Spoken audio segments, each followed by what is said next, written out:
para sa karagdagang kaalaman kung paano maiiwasan at malulunasan ng iba't ibang karamdaman, atin ang pakinggan ng programang Pangkalusugan, Lunas. Balik tayo sa ating talakayan sa programang Lunas. Huling bahagi na po ng ating discussion, kasama natin ang isang surgical oncologist, si Dr. Roel Tolentino mula po sa St. Luke's Medical Center. Kasama niyo rin po si Ate Cheska San Diego Bobadilla. Pwede niyo rin po akong hanapin sa Facebook, mag-message kayo, magtanong para po dun sa ating discussion ngayong gabi. Balikan natin si Doc, may binanggit siya kanina na palliative care. Eto ba, Doc, ano ang ginagawa dito? Kasi kung halimbawa pasyente na diagnose na talaga, late niya nalaman, stage 4 na o stage 3, at mabilis kumalat yung kanyang cancer, may mga tinatawag na aggressive yung kanilang cancer, paano ito minamanage, Doc? Yung palliative care, ang unang-unang goal niyan ay ang pasyente gumanda ang quality of life.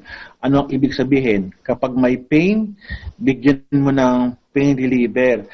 Pero kung ang lisensya mo ay walang S2 license, maganda i-refer mo sa anesthesiologist, sa internist, okay, sa pain management specialist, kasi nagbibigay sila ng mas malakas na pain reliever. Kapag hindi ka naman magaling sa nutrition, hindi ka marunong mag-compute, mayroong mga magagaling na doktor, may magagaling na nutritionist, kung saan nagre-reseta sila ng mga food supplements, ng mga milk formulas na tamang-tama sa kanyang sitwasyon, sa kanyang weight, okay, sa kanyang height, kasi kinocompute yan. Katulad ko, hindi ako masyadong magaling dyan, nire-refer ko sa mas magaling sa akin. Kung ang pasyente naman ay may obstruction sa bituka, hindi siya makadumi, o nagdudugo yung bukol niya sa bituka, maaaring pumasok ang surgical oncologist para maglabas ng bituka, ang tawag namin doon ay colostomy, para makakain siya ng tama. Or minsan may mga pasyenteng may problema sa buto, tinamaan ng cancer, nagkaroon ng metastasis. Ang buto, binibigyan ng pain reliever. Ang another treatment dyan, radiation. Kaya pwede naming i-refer sa radiation. Yung iba naman, para lumiit yung mga bukol, binibigyan ng chemotherapy. O nade-depress, nire-refer sa psychiatrist, nire-refer sa pare. Pag naman may problema sa mga paggalaw-galaw, meron naman rehab medicine. Kaya ang palliative care ay napaka-importante sa mga pasyenteng may end-stage disease. Unfortunately, hindi ho lahat ito ay libre. Kaya ang pasyente dapat maghanda physically, maghanda financially, kasi siyempre po may bayad ang mga services na katulad na ganito. Or yung iba naman, umuupa ng mga healthcare workers, okay, yung mga nagbabantay sa bahay, dahil hindi ho simple ang mga pagbabantay. Pwedeng magkaroon ng pneumonia, pwedeng mahulog sa kama, pwedeng magkaroon ng fracture. May mga pasyente na nagsisuicide, kaya dapat mabantayan ito ng tama at magamot ng tama. Hindi kasi simple ang end-stage disease. Pero Doc, may mga pasyente ba na nando na sa palliative care category, pero umu-okay sila kasi may mga may mga hindi natin alam kung anong ginawa o paano nangyari, or talagang ginrant pa ni Lord yung kanilang prayer na humaba pa ang buhay kasi nakaka-recover, Doc, di ba? Doon sa sinasabi mong binigyan lang ng mga ganito, inayos lang yung pagkain, umuwi sa probinsya, pumunta doon sila tumira sa malapit sa dagat, malapit sa bundok, umukay, Doc? Tandaan mo, ang positive outlook, nakakatulong yan. Yung mind setting, nakakatulong. Pero ang napansin ko, pag na-realize ng cancer patient na meron siyang purpose sa buhay niya, mas lalong umiigi yung katawan niya, yung kanyang pag-iisip. Kasi pag depressed ka, sinabi mo, mamamatay na ako. Mamamatay siya talaga. Pero pag nalaman mo na meron pa palang pag-asa na makatulong ka sa kapwa mo, okay, meron pa pala akong goal na dapat gawin, pinipilit niya na lumakas kasi ang kanyang mindset is tinatawag namin growth mindset. Talagang nasa positive side siya. Gumaganda ang kanyang pagkain. Kasi pag ikaw ay nalulungkot ka, hindi na kakain para mamatayin na ako. Di ba? Ganun ang normal na sinasabi. Pero pag ang kanyang pag-iisip, ay, kailangan ko pantulungan tong aking apo para makapag-aral. Ako nga pala tagabantay ng aking apo pag wala yung mga magulang nila. Nagkakaroon ng purpose, mas masaya sila sa buhay. So, positive outlook at saka siguro daw huwag mawawala yung hope, di ba? At saka yung pag-asa. Something to look forward to, parang gano'n. Tsaka, huwag kakalimutan yung lumikha. Kailangan lagi kayong magdadasal. Kasi, napansin namin o sa mga studies, na kapag ang bilit mo sa God, maganda, yung relationship mo sa God, maganda, napansin na mas mahaba ang buhay nila. Mas gumagaang ang kanilang pakiramdam at ang kanilang relationship sa mga tao lalong gumaganda. So, lahat ng ito na shinare mo, Doc, it all boils down to ingatan mo yung sarili mo, bigyan mo ng time na ikaw ay makapagpahinga, makapagpa-check up kung may nararamdaman ka, makapag-prevent, Doc, ng further or future na sickness sa pamamagitan ng mga lifestyle, di ba? Yung tamang lifestyle na binanggit mo. At kasama yung spirituality, Doc, di ba? Edukasyon, huwag niyong kakalimutan. Maraming libro, maraming internet articles, maraming TV and radio programs kung saan matututo kayo about your health. Kung sakali sila, Doc, ay may karagdagang mga tanong dito sa ating napag-usapan, saan ka pwedeng i-message? Madali naman akong hanapin. Yung Roel, R-O-E-L, Tolentino, Search Onco Business Coach. Katulad ngayon, may nagme-message na sa akin, di ba? Hindi man ako makasagot dahil ako ay On air. nagbibigay ng priority sa aking kaibigan na si Cheska. Ayan, Doc. Pero itong conclusion natin sa ating topic na ito, Doc, ano yung pwede niyo pong iwang mensahe doon sa mga listeners natin na siguro high risk sila sa pagkakaroon ng bukol or may nakapana silang bukol, Doc? Anything na abnormal na ngayon mo lang napansin, katulad ng pagdudugo, pagkaroon ng bukol na ngayon mo lang nakapa, hindi kayo doktor. Pumunta kayo sa doktor. Huwag kayong matakot sa pagpunta ng ospital dahil ang doktor, nag-iingat din yan. Pag hindi safe, hindi kayo papapuntahin doon. Pumunta kayo sa kaibigan nyo na doktor na nirefer sa inyo o doktor na pinagkakatiwalaan. Yun lang. At kung sakali may mga karagdagang question, maaari nga po kayong mag-message doon sa binigay ni Doc na Facebook Messenger niya. Siya po mismo ang sasagot doon. Yeah, Roel Tolentino, Search Onco Business Coach. O kaya sa akin naman po, Cheska Santiago Bobadilla. Ifo-forward din natin yan kay Dr. Roel. Sakaling meron po kayong tanong. Doc, once again, maraming salamat sa, sabi mo nga, malaking bagay itong kaalaman na dapat alam ng mga ng publiko natin, Doc. Yes. Good evening, everyone. Good evening at God bless kay Dr. Roel Tolentino na siyang lagi po nating nakakapanayam, very welcoming at naglalaan ng oras para po bigyan tayo ng karagdagang kaalaman para sa ating kalusugan. Dito po yan sa programang Lunas. Nakasama po natin ang isang surgical oncologist mula po sa St. Luke's Medical Center, si Doc Roel Tolentino. Nakasama niyo rin po si Ate Cheska ngayong episode na ito. Maraming salamat at mag-iingat po tayong lahat, Luzon, Visayas at Mindanao. Mga kalunas, tandaan, bawat karamdaman ay kayang lunasan. At para madagdagan pa ang kaalaman, manatili pa rin nakikinig dahil ang Lunas may extension na sa ilang saglit. Lunas Extension. Kauna-unahan sa Pilipinas. Manila Broadcasting Company. DZRH, a proud member of MBC Media Group.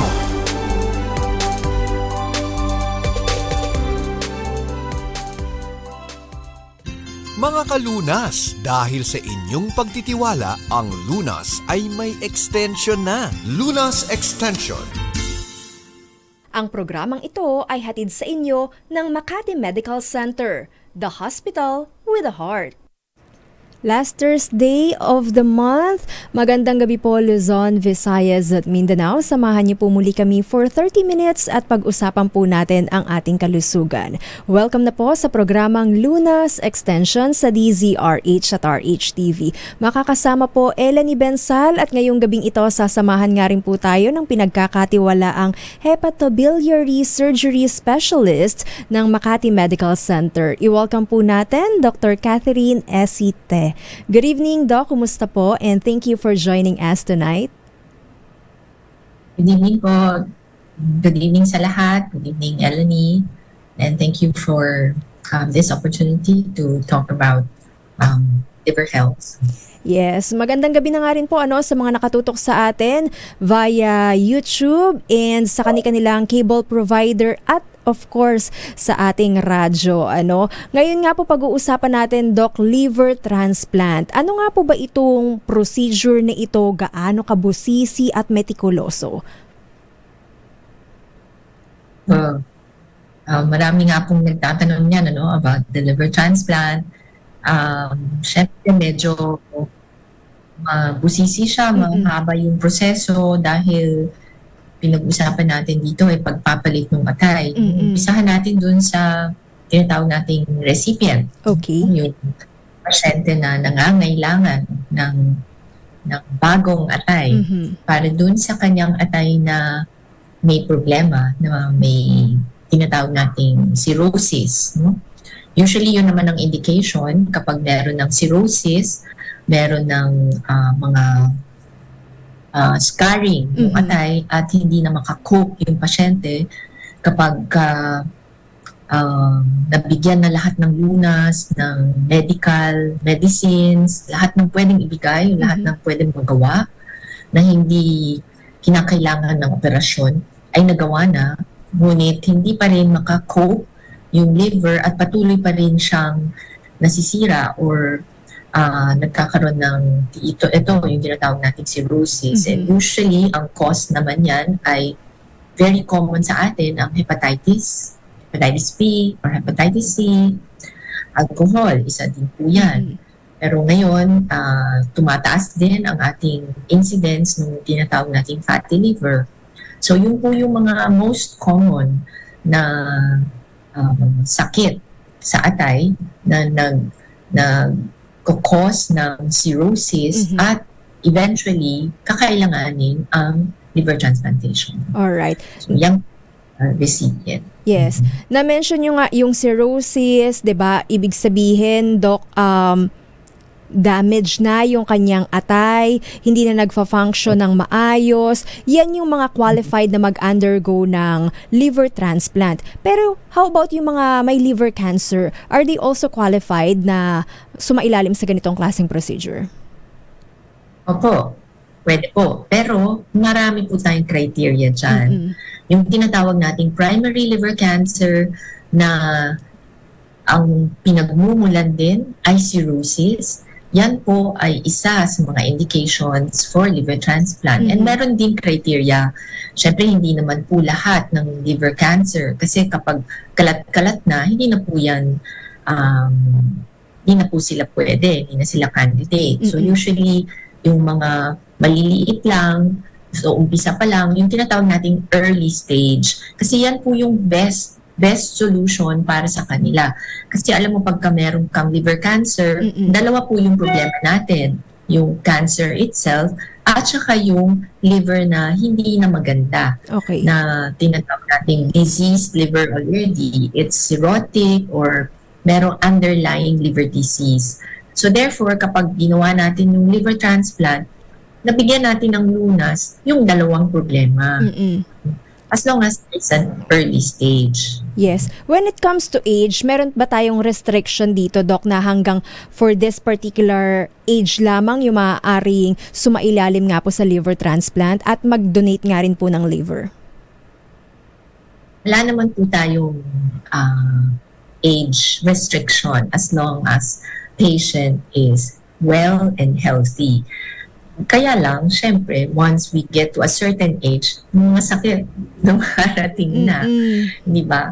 So that's also the reason why mabusisi siya, mahaba yung proseso, kasi kailangan nating i-test lahat. Dapat ang pasyente walang immediate cardiac threat or disease that will be a threat to the survival. Tapos yung ating lungs, no? Kailangan kakayanin din yung baga. Kailangan natin siguraduhin na walang cancer sa ibang parts ng katawan. Tapos kailangan natin siguraduhin na ang well-being ng patient, psychologically, everything, lahat. Even yung kanyang blood sugar, lahat po yan, chinecheck po natin na sisiguraduhin natin kakayanin ng pasyente ang procedure itself. And then kasi after ng liver transplant, ang pasyente ay mag-take ng gamot, immunosuppressant for life. So marami po talagang kailangan i-consider, no? Perform the liver transplant on a patient. In the same manner, kailangan din natin hanapan siya ng donor. Kaya it's both it's a very challenging procedure because there are two processes involved, the donation and the recipient transplantation itself. Yes, pag-usapan nga po natin yung mga dapat nating i-consider or sabihin nating guidelines para sa liver transplant kung siya ay magiging recipient or kung siya ay magiging donor. Na pag-usapan natin kanina, yung recipient, di ba? Siyempre, yung recipient yung kailangan yung may sakit, no? And yun ang kanyang best solution para mabuhay, para ma-extend yung kanyang buhay. So those criteria will really rely on the underlying disease, tapos yung kalagayan ng liver niya at that moment, yung tinatawag nating liver function test, kapag ito po ba ay talagang nag-fail na. So meron po tayong mga criteria dyan. At tawag natin dyan is pwedeng normal pa or nag-decompensate na yung liver or nag-fail na talaga yung liver. So kapag nag-decompensate na yung liver, pwede na siya, candidate na siya para maging recipient ng liver transplantation. Siyempre, pag nag-liver failure na, all the more, kakailanganin niya yun. Yun yung kanyang solusyon para mabuhay. And then, apart from that, kailangan natin tingnan kung ano yung cause ng kanyang decompensation at ng kanyang liver. So, makikita natin yan sa lahat ng mga tests basing on the liver functions, basing on tumor markers, kung sakasakaling meron siyang meron siyang liver cancer, bukod dun sa underlying liver pathology, yung tinatawag nating cirrhosis or fatty liver or alcohol cirrhosis. Tapos, yung kanyang general health. So, at least, yung tatlong bagay na yun, plus, psychologically, tanggap po ba niya na magiging medyo mabusisi nga in maraming process at yung after liver transplant, yung mga restrictions na maraming bawal di ba? Bawal ang talagang makipaghalubilo sa crowd kasi immunosuppressed ka na. So, you're immunocompromised. So, hindi pwede yung basta-basta na kung ano lang kakainin, marami ding bawal sa pagkain. So, lahat po yan kailangan natin i-discuss in very, very detailed manner dun sa pasyenteng nangangailangan ng liver transplant para maisagawa natin yung process na hindi tayo papalya. Kasi baka mamaya kalagitnaan ng process, hindi pala niya naintindihan, tapos hindi pala niya kaya mag-sacrifice later on the things that are restricted, na bawal kainin, tapos yung gamot na kailangan i-take every day. Marami pong gamot yun na naiinumin every day. So, karamihan naman ng mga pasyente namin, pag nakausap namin, nag-undergo ng counseling, and pinapaliwanag ng maayos, pumapayag naman, sumasang-ayon sila at talagang they stick to that schedule. Siyempre, ang kapalit nun, buhay, di ba? Kaya pumpayag naman at sumusunod naman talaga sila. Ano-ano nga po ba, Dok, yung mga bawal kainin, bawal gawin, at yung iinuming gamot, parang maintenance medicine na ba yan for a lifetime na, Dok? Yes, opo, lifetime po yan. Kasi syempre yung liver na yun, foreign body yun eh. Mm-mm. Hindi yun katawan, hindi yung galing sa kanyang sariling katawan. Kailangan mag-take ng gamot every single day para hindi mag-reject. Para hindi i-reject ng katawan niya yung liver na hindi naman kanya talaga. Yun. So, those are the things. Tapos meron pang mga steroids, may antibiotic, may antifungal. Marami po talagang kailangan inumin, especially in the first 6 months. Alright. So, those are things na kailangan nilang maintindihan. Tapos sa pagkain, very, very meticulously prepared. Marami na pong bawal, lalo na yung mga kakain sa labas, yung mga prepared outside, prepared na hindi natin alam kung paano prepare yung mga food. So, those are very, very important. Ang hirap isa-isahin, ano? Ang dami kasi maraming... Baka mag-back out na sila, Dok.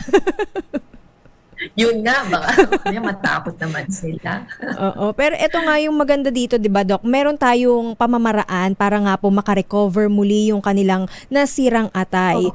At syempre, para nga po sa mga donor, yung compatibility nito, Doc, paano natin sinusukat? Kailangan ba magkamag-anak sila, magka-blood type sila? Opo, yes, important po 'yan. Magka-blood type, at least meron po tayong ginagawang ABO compatibility test. Tapos, ang pinaka-importante, let's say, sa living donor ay dapat related. Siyempre, unfair naman kung hindi related. At mas compatible, mas madaling hanapin yung compatibility if they are related. Why am I saying that it's unfair? It's because normal yung taong pagkukuhanan natin ng liver. At kailangan niya mag-undergo ng surgery na matanggal ang kanyang liver, at least 60% of the liver, if it's an adult kung adult to adult, at least 60% ng liver niya ang kakailanganin. So tatanggalin natin yon sa kanya para maibigay doon sa recipient. So importanteng ang donor ay very healthy. Ginagawa din natin lahat ng test.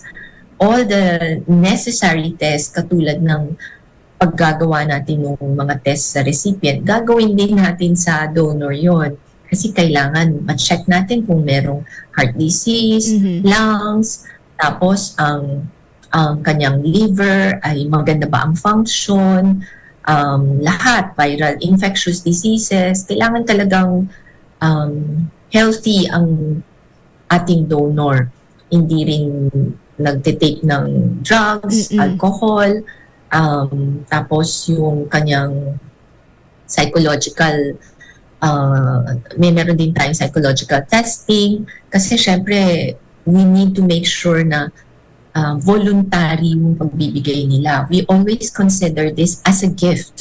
Any person who wishes to donate their liver for the sake of another person, for her life, is considered as a gift. It's a gift of life, and it's very, very sacred for us.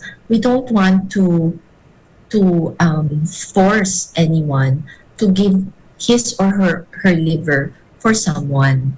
So all of these, a lot of times, or most actually, all of the patients, ang kanilang donor ay related, magulang, kapatid, or anyone in the family na talagang malapit dun sa donor, dun sa recipient, at kusang gusto nilang ibigay yung kanilang atay bilang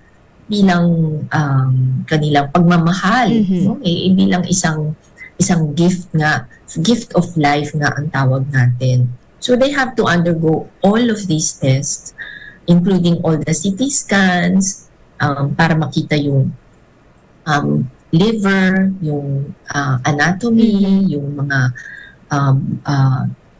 blood vessels, mga kailangan nating ipagdudugtong dun sa donor at sa recipient. So kailangan po nating makita yan ng maayos, ng maganda. Very, very good stance. Okay. Pag-usapan naman natin, Doc, ano nga po ba ang success rate dito sa liver transplant, and of course yung mga side effects, papaano nga rin po ba maiiwasan ang infection? Yan po lahat ay ating babalikan maya-maya pagkatapos lamang po ng ilang paalala. Para nga rin po sa may mga katanungan or nais pong magpakonsulta, maaari rin naman po kayong tumawag sa Makati Medical Center hotline number 8888-8999 or visit their website sa makatimed.net.ph. Magbabalik po tayo pagkatapos lamang po ng ilang paalala. Ang programang ito ay hatid sa inyo ng Makati Medical Center, the hospital with a heart.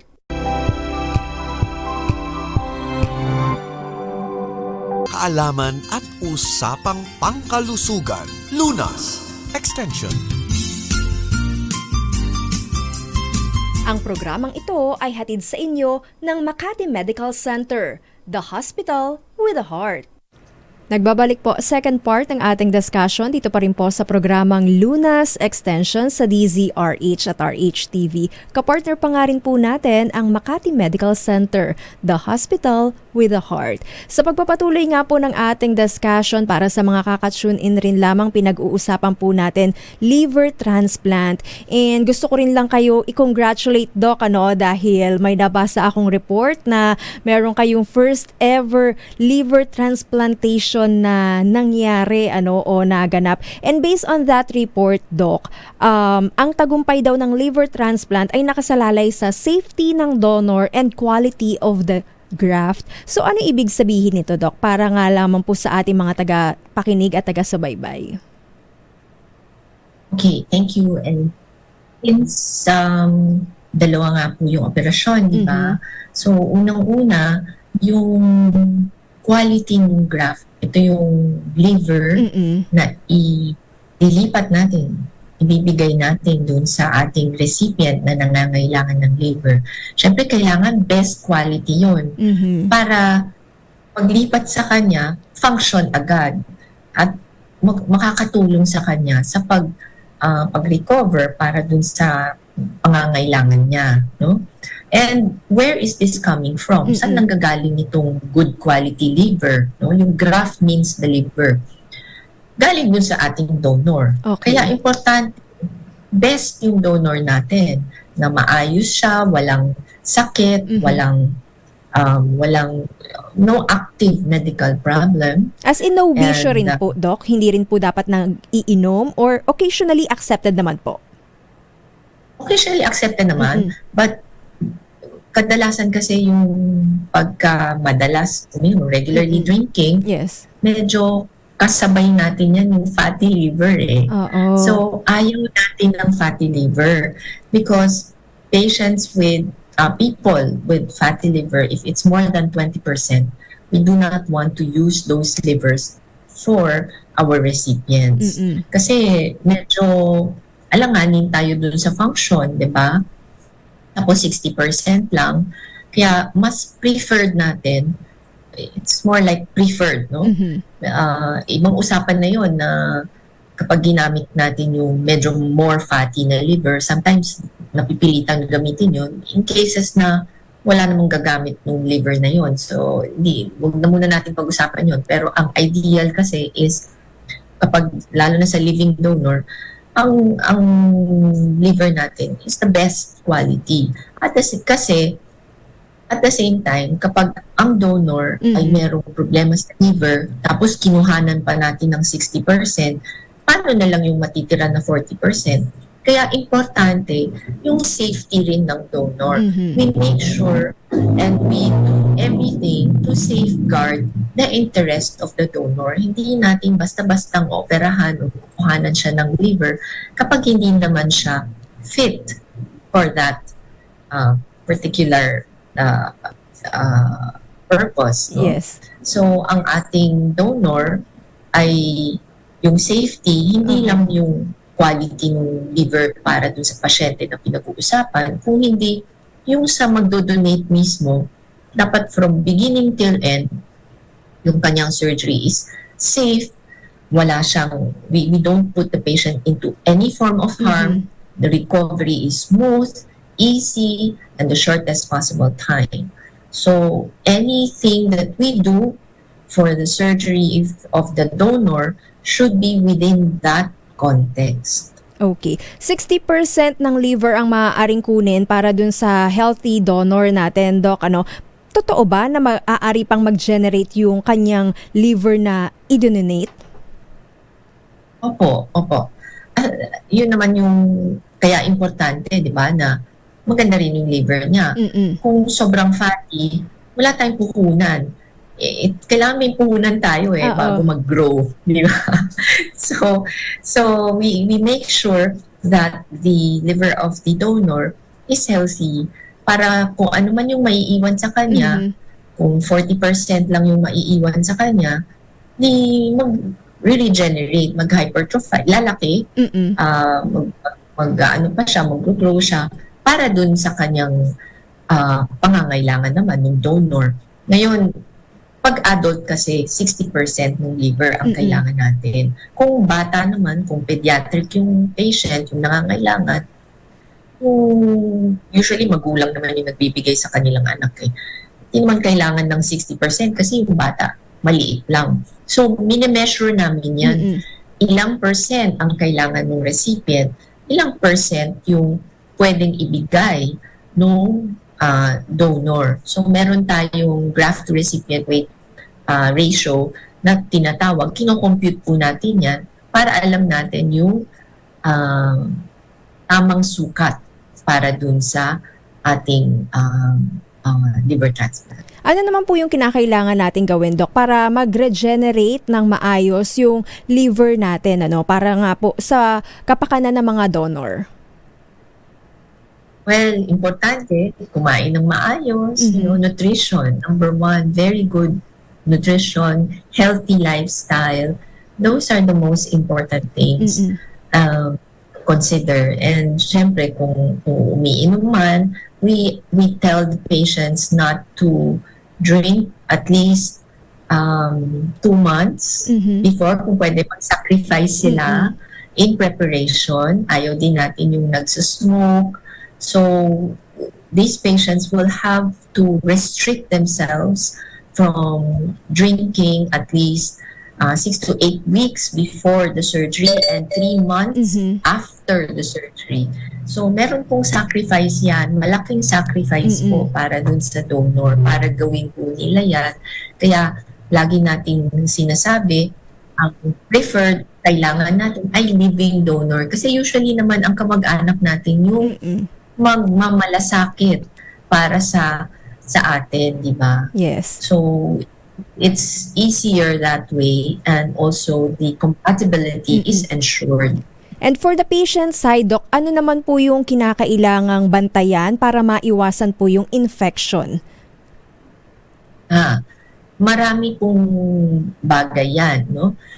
Simpleng-simple yung ating personal hygiene.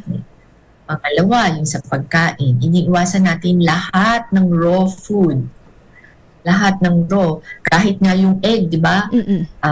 Nag-ano tayo, soft-boiled, hard-boiled, or raw. Bawal po ang raw, bawal ang soft-boiled. Hard-boiled, kailangan after 8 minutes mo siyang niluto bago mo siya pwedeng kainin. So we want to make sure na food intake, kasi doon pwedeng magkaroon ng infection, doon mag-umpisa. No? Any patient or any person around you na masakit lang nga yung lalamunan, iwasan na natin yun. Kasi pwedeng magkaroon ng infection. We have to remember na immunocompromised sila. Mabilis silang dapuan ng infection. So anybody in the family or within the surroundings, kapag may nararamdaman, wag na po kayong lumapit dun sa pasyente o dun sa kaibigan o kamag-anak ninyo na alam yung na liver transplant. In the same manner, yung nagpa-liver transplant, huwag nang lalapit dun sa may ubo, may sipon o merong mga signs na posibleng may infection siya. So those are the simple daily things, no? na pwedeng gawin para maiwasan yung infection. What will happen nga naman po, Dok, kung sakaling ni-reject ng katawan ng pasyente yung liver transplant? Meron naman tayong mga gamot na Oo. kailangan i-take, na hino-hospitalize namin yung patient, binibigyan namin ng gamot, usually binibigyan ng steroids, tapos inaayos lang yung kanilang immunosuppression para maiwasan yung tuloy-tuluyang mag-reject. Kung sakasakaling mag-reject ulit, na nagawa na namin before, nag-reject, transplant uli, hanap uli ng donor, transplant uli siya for the second time, for the third time, if ever. But there are some patients na hindi makakope. So we have seen patients who died from rejection. So it's really very important to avoid it. And napag-usapan natin yung infection, di ba? Infection can lead to rejection. Okay. And that's the reason why we don't want our patients to have any form of infection. Alright. How about success rate? Kumusta na nga naman po kung sakaling ito nga po ay gagawin nating pamamaraan bilang pagtugon sa nasirang atay ng pasyente? Well, sa amin, sa Makati Med, it's 100% success rate. Since una namin ginawa, it's very, very successful. Despite the challenge, despite the difficulty, mahirap yung kaso na yun. But it has been very successful. And in the country, so far, we're getting much, much better than before. Siyempre, talaga naman, mayroong learning curve yan, no? Yes. Noong umpisa, posibleng hindi ganun kataas ang ating success rate. Pero ngayon po, maganda na po ang ating success rate. Pwede na po nating sabihin na comparable na po tayo sa ibang countries. Kaso kailangan lang nating madagdagan pa ang ating experience para mas maganda talaga yung ating outcomes at mas marami pa tayong matutulungan. At sana hindi sila matakot dahil liver transplant really can save and extend a person's life. And that's really what we want to share with everyone, na pagka may opportunity na magawa ang liver transplant, try natin to have all those possibilities na makarating dun sa liver transplantation, because yan lang talaga yung solusyon, lalo na sa mga cirrhotic patients, lalo na sa mga patients na wala nang medical na lunas, no? O parang na-exhaust na, naubos na lahat ng pwedeng gawin. In some patients nga, pwedeng mas earlier pa, lalo na yung meron tayong mga patients na tinatawag na portal hypertension, nagsusuka ng dugo, gawa rin ng problema sa liver, dahil sa cirrhosis. So these are also candidates, no, na pwedeng mabigyan ng tulong at maiwasan yung ating tinatawag na life-threatening conditions. Yes, maraming salamat, Dr. Catherine Te. Marami pa kaming katanungan kaso wala na tayong sapat na oras. Sa susunod na discussion po, siguro bigyan natin pagkakataon yung mga katanungan nga rin po ng ating listeners and viewers. Thank you once again, Doc. May mga gusto nga po ba tayong batiin o pasalamatan ngayong gabing ito?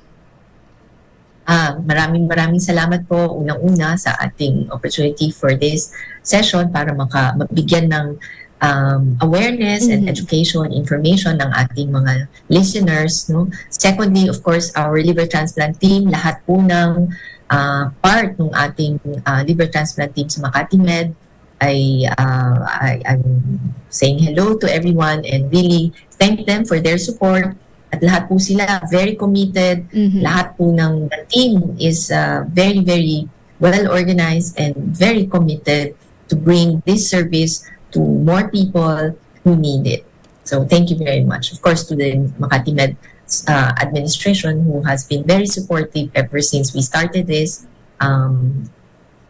integration and team training. It's been, kung alam mo lang, napakahirap ng pinagdaanan ng lahat para mabuo itong team, at very, very happy, very proud of them because they really have shown their commitment and their their professionalism and their expertise pagdating dito sa aming pagsasagawa nitong liver transplant. At I'm sure malapit na, maulit-uli. Pinalang, our second case is going to be done very, very soon. Thank you once again sa ating hepatobiliary surgery specialist ng Makati Medical Center, Dr. Catherine Esite. Patunay nga lamang po yan na patuloy rin nga po ang effort ng Makati Med na makapagsilbi sa ating mga kababayan para nga po matugunan ang kanilang mga karamdaman. Maraming salamat rin po, Luzon, Visayas at Mindanao. Yan nga po ang kabuuan ng ating discussion about liver transplant. Para nga po sa mga may katanungan, maaari po kayong tumawag sa Makati Medical Center hotline number 8888-8999 or visit their website sa makatimed.net.ph. Nakasama nyo nga rin po Ella ni Bensal, bumabati ng magandang gabi. Ang programang ito ay hatid sa inyo ng Makati Medical Center, the hospital with a heart. Mga kalunas, hanggang bukas dito sa Lunas Extension.